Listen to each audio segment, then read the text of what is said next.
In this way I became one among the beast people in the island of Doctor Moreau. When I awoke, it was dark about me. My arm ached in its bandages. I sat up, wondering at first where I might be. I heard coarse voices talking outside. Then I saw that my barricade had gone, and that the opening of the hut stood clear. My revolver was still in my hand. I heard something breathing, saw something crouched together close beside me. I held my breath, trying to see what it was. It began to move slowly, interminably. Then something soft and warm and moist passed across my hand. All my muscles contracted. I snatched my hand away. A cry of alarm began and was stifled in my throat. Then I just realized what had happened sufficiently to stay my fingers on the revolver. "Who is that?" I said in a hoarse whisper, the revolver still pointed. "Master." "Who are you?" "They say there is no master now." "But I know. I carried the bodies into the sea, O walker in the sea. The bodies of those you slew. I am your slave, master."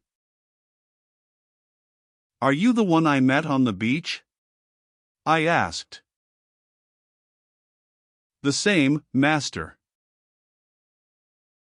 The thing was evidently faithful enough, for it might have fallen upon me as I slept. "It is well," I said, extending my hand for another licking kiss. I began to realize what its presence meant, and the tide of my courage flowed. "Where are the others?" I asked. "They are mad, they are fools," said the dogman. "Even now they talk together beyond there. They say, the master is dead.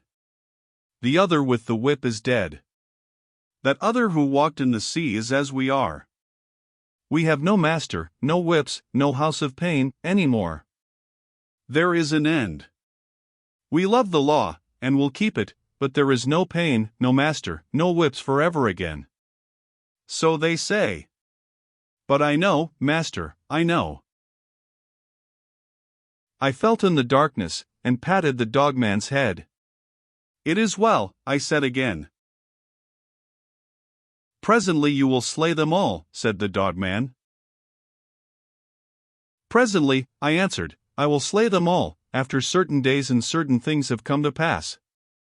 Every one of them save those you spare, every one of them shall be slain. What the master wishes to kill, the master kills," said the dogman with a certain satisfaction in his voice. "And that their sins may grow," I said, "let them live in their folly until their time is ripe. Let them not know that I am the master." "The master's will is sweet," said the dogman, with the ready tact of his canine blood. "But one has sinned," said I, "him I will kill, whenever I may meet him. When I say to you, that is he, see that you fall upon him. And now I will go to the men and women who are assembled together." For a moment the opening of the hut was blackened by the exit of the dogman. Then I followed and stood up, almost in the exact spot where I had been when I had heard Moreau and his staghound pursuing me. But now it was night, and all the miasmatic ravine about me was black, and beyond, instead of a green, sunlit slope, I saw a red fire, before which hunched, grotesque figures moved to and fro. Farther were the thick trees, a bank of darkness, fringed above with the black lace of the upper branches. The moon was just riding up on the edge of the ravine, and like a bar across its face drove the spire of vapor that was forever streaming from the fumaroles of the island. "Walk by me," said I, nerving myself, and side by side we walked down the narrow way, taking little heed of the dim things that peered at us out of the huts. None about the fire attempted to salute me. Most of them disregarded me, ostentatiously. I looked round for the hyena swine, but he was not there. Altogether, perhaps 20 of the beast folk squatted, staring into the fire or talking to one another. "He is dead, he is dead." "The master is dead," said the voice of the ape-man to the right of me. "The house of pain, there is no house of pain." "He is not dead," said I, in a loud voice. "Even now he watches us." This startled them. 20 pairs of eyes regarded me. "The house of pain is gone," said I, "it will come again. The master you cannot see, yet even now he listens among you." "True, true," said the dogman. They were staggered at my assurance. An animal may be ferocious and cunning enough, but it takes a real man to tell a lie. "The man with the bandaged arm speaks a strange thing," said one of the beast folk. "I tell you it is so," I said. "The master and the house of pain will come again. Woe be to him who breaks the law." They looked curiously at one another.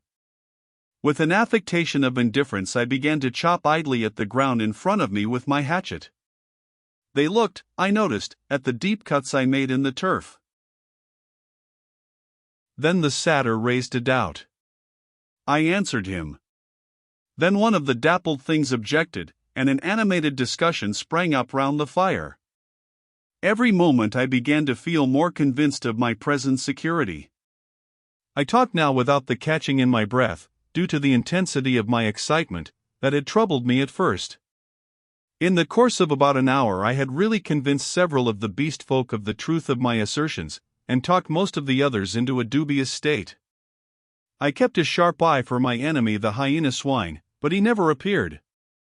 Every now and then a suspicious movement would startle me, but my confidence grew rapidly.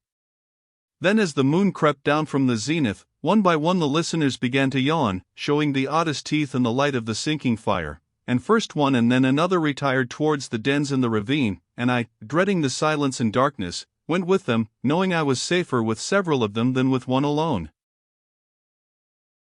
In this manner began the longer part of my sojourn upon this island of Doctor Moreau. But from that night until the end came, there was but one thing happened to tell save a series of innumerable small unpleasant details and the fretting of an incessant uneasiness. So that I prefer to make no chronicle for that gap of time, to tell only one cardinal incident of the 10 months I spent as an intimate of these half-humanized brutes. There is much that sticks in my memory that I could write, things that I would cheerfully give my right hand to forget, but they do not help the telling of the story.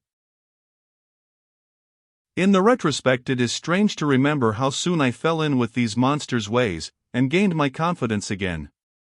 I had my quarrels with them of course, and could show some of their teeth marks still, but they soon gained a wholesome respect for my trick of throwing stones and for the bite of my hatchet.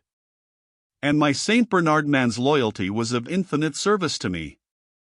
I found their simple scale of honor was based mainly on the capacity for inflicting trenchant wounds. Indeed, I may say, without vanity, I hope that I held something like preeminence among them. One or two, whom in a rare access of high spirits I had scarred rather badly, bore me a grudge, but it vented itself chiefly behind my back, and at a safe distance from my missiles, in grimaces. The hyena swine avoided me, and I was always on the alert for him. My inseparable dogman hated and dreaded him intensely. I really believe that was at the root of the brute's attachment to me. It was soon evident to me that the former monster had tasted blood, and gone the way of the leopard man. He formed a lair somewhere in the forest, and became solitary.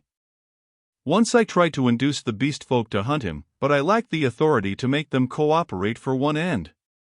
Again and again I tried to approach his den and come upon him unaware, but always he was too acute for me, and saw or winded me and got away. He too made every forest pathway dangerous to me and my ally with his lurking ambuscades. The dogman scarcely dared to leave my side. In the first month or so the beast folk, compared with their latter condition, were human enough, and for one or two besides my canine friend I even conceived a friendly tolerance. The little pink sloth creature displayed an odd affection for me, and took to following me about. The monkey man bored me, however. He assumed, on the strength of his 5 digits, that he was my equal, and was forever jabbering at me, jabbering the most errant nonsense. One thing about him entertained me a little: he had a fantastic trick of coining new words. He had an idea, I believe, that to gabble about names that meant nothing was the proper use of speech. He called it big things to distinguish it from little things, the sane everyday interests of life. If ever I made a remark he did not understand, he would praise it very much, ask me to say it again, learn it by heart, and go off repeating it, with a word wrong here or there, to all the milder of the beast people. He thought nothing of what was plain and comprehensible. I invented some very curious big things for his especial use. I think now that he was the silliest creature I ever met. He had developed in the most wonderful way the distinctive silliness of man without losing one jot of the natural folly of a monkey. This, I say, was in the earlier weeks of my solitude among these brutes. During that time they respected the usage established by the law, and behaved with general decorum. Once I found another rabbit torn to pieces, by the hyena swine, I am assured, but that was all. It was about May when I first distinctly perceived a growing difference in their speech and carriage, a growing coarseness of articulation, a growing disinclination to talk. My monkey man's jabber multiplied in volume but grew less and less comprehensible, more and more simian. Some of the others seemed altogether slipping their hold upon speech, though they still understood what I said to them at that time. Can you imagine language, once clear-cut and exact, softening and guttering, losing shape and import, becoming mere lumps of sound again? And they walked erect with an increasing difficulty. Though they evidently felt ashamed of themselves, every now and then I would come upon one or another running on toes and fingertips, and quite unable to recover the vertical attitude. They held things more clumsily, drinking by suction, feeding by gnawing, grew commoner every day. I realized more keenly than ever what Moreau had told me about the stubborn beast flesh. They were reverting, and reverting very rapidly. Some of them, the pioneers in this, I noticed with some surprise, were all females, began to disregard the injunction of decency, deliberately for the most part. Others even attempted public outrages upon the institution of monogamy. The tradition of the law was clearly losing its force. I cannot pursue this disagreeable subject. My dogman imperceptibly slipped back to the dog again. Day by day he became dumb, quadrupedal, hairy. I scarcely noticed the transition from the companion on my right hand to the lurching dog at my side. As the carelessness and disorganization increased from day to day, the lane of dwelling places, at no time very sweet, became so loathsome that I left it, and going across the island made myself a hovel of boughs amid the black ruins of Moreau's enclosure. Some memory of pain, I found, still made that place the safest from the beast folk. It would be impossible to detail every step of the lapsing of these monsters, to tell how, day by day, the human semblance left them, how they gave up bandagings and wrappings, abandoned at last every stitch of clothing, how the hair began to spread over the exposed limbs, how their foreheads fell away and their faces projected, how the quasi-human intimacy I had permitted myself with some of them in the first month of my loneliness became a shuddering horror to recall. The change was slow and inevitable. For them and for me it came without any definite shock. I still went among them in safety, because no jolt in the downward glide had released the increasing charge of explosive animalism that ousted the human day by day.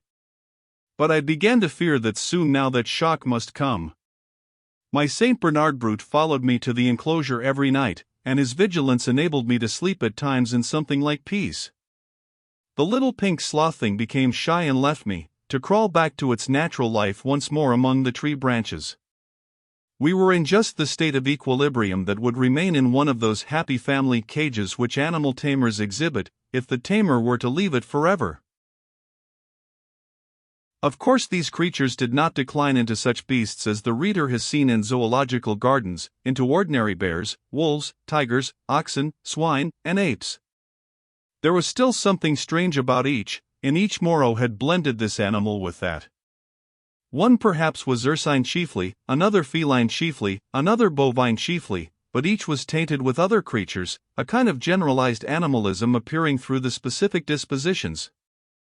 And the dwindling shreds of the humanity still startled me every now and then, a momentary recrudescence of speech perhaps, an unexpected dexterity of the forefeet, a pitiful attempt to walk erect. I too must have undergone strange changes. My clothes hung about me as yellow rags, through whose rents showed the tan skin. My hair grew long, and became matted together. I am told that even now my eyes have a strange brightness, a swift alertness of movement. At first I spent the daylight hours on the southward beach watching for a ship, hoping and praying for a ship. I counted on the Ipecacuanha returning as the year wore on, but she never came. 5 times I saw sails, and thrice smoke, but nothing ever touched the island. I always had a bonfire ready, but no doubt the volcanic reputation of the island was taken to account for that. It was only about September or October that I began to think of making a raft. By that time my arm had healed, and both my hands were at my service again. At first, I found my helplessness appalling. I had never done any carpentry or such like work in my life, and I spent day after day in experimental chopping and binding among the trees. I had no ropes, and could hit on nothing wherewith to make ropes. None of the abundant creepers seemed limber or strong enough, and with all my litter of scientific education I could not devise any way of making them so. I spent more than a fortnight grubbing among the black ruins of the enclosure and on the beach where the boats had been burnt, looking for nails and other stray pieces of metal that might prove of service. Now and then some beast creature would watch me, and go leaping off when I called to it. There came a season of thunderstorms and heavy rain, which greatly retarded my work, but at last the raft was completed. I was delighted with it. But with a certain lack of practical sense which has always been my bane, I had made it a mile or more from the sea, and before I had dragged it down to the beach the thing had fallen to pieces. Perhaps it is as well that I was saved from launching it, but at the time my misery at my failure was so acute that for some days I simply moped on the beach, and stared at the water and thought of death. I did not, however, mean to die, and an incident occurred that warned me unmistakably of the folly of letting the days pass so, for each fresh day was fraught with increasing danger from the beast people. I was lying in the shade of the enclosure wall, staring out to sea, when I was startled by something cold touching the skin of my heel, and starting round found the little pink sloth creature blinking into my face. He had long since lost speech and active movement, and the lank hair of the little brute grew thicker every day and his stumpy claws more askew. He made a moaning noise when he saw he had attracted my attention, went a little way towards the bushes and looked back at me. At first I did not understand, but presently it occurred to me that he wished me to follow him, and this I did at last, slowly, for the day was hot. When we reached the trees he clambered into them, for he could travel better among their swinging creepers than on the ground. And suddenly in a trampled space I came upon a ghastly group. My St. Bernard creature lay on the ground, dead, and near his body crouched the hyena swine, gripping the quivering flesh with its misshapen claws, gnawing at it, and snarling with delight. As I approached, the monster lifted its glaring eyes to mine, its lips went trembling back from its red-stained teeth, and it growled menacingly. It was not afraid and not ashamed, the last vestige of the human taint had vanished. I advanced a step farther, stopped, and pulled out my revolver. At last I had him face to face. The brute made no sign of retreat, but its ears went back, its hair bristled, and its body crouched together. I aimed between the eyes and fired. As I did so, the thing rose straight at me in a leap, and I was knocked over like a ninepin. It clutched at me with its crippled hand, and struck me in the face. Its spring carried it over me. I fell under the hind part of its body, but luckily I had hit as I meant, and it had died even as it leapt. I crawled out from under its unclean weight and stood up trembling, staring at its quivering body. That danger at least was over, but this, I knew, was only the first of the series of relapses that must come. I burnt both of the bodies on a pyre of brushwood, but after that I saw that unless I left the island my death was only a question of time. The beast people by that time had, with one or two exceptions, left the ravine and made themselves lairs according to their taste among the thickets of the island. Few prowled by day, most of them slept, and the island might have seemed deserted to a newcomer, but at night the air was hideous with their calls and howling. I had half a mind to make a massacre of them, to build traps, or fight them with my knife. Had I possessed sufficient cartridges, I should not have hesitated to begin the killing. There could now be scarcely a score left of the dangerous carnivores. The braver of these were already dead. After the death of this poor dog of mine, my last friend, I too adopted to some extent the practice of slumbering in the daytime in order to be on my guard at night. I rebuilt my den in the walls of the enclosure, with such a narrow opening that anything attempting to enter must necessarily make a considerable noise. The creatures had lost the art of fire too, and recovered their fear of it. I turned once more, almost passionately now, to hammering together stakes and branches to form a raft for my escape. I found 1,000 difficulties. I am an extremely unhandy man. My schooling was over before the days of Sloyd, but most of the requirements of a raft I met at last in some clumsy, circuitous way or other, and this time I took care of the strength. The only insurmountable obstacle was that I had no vessel to contain the water I should need if I floated forth upon these untraveled seas.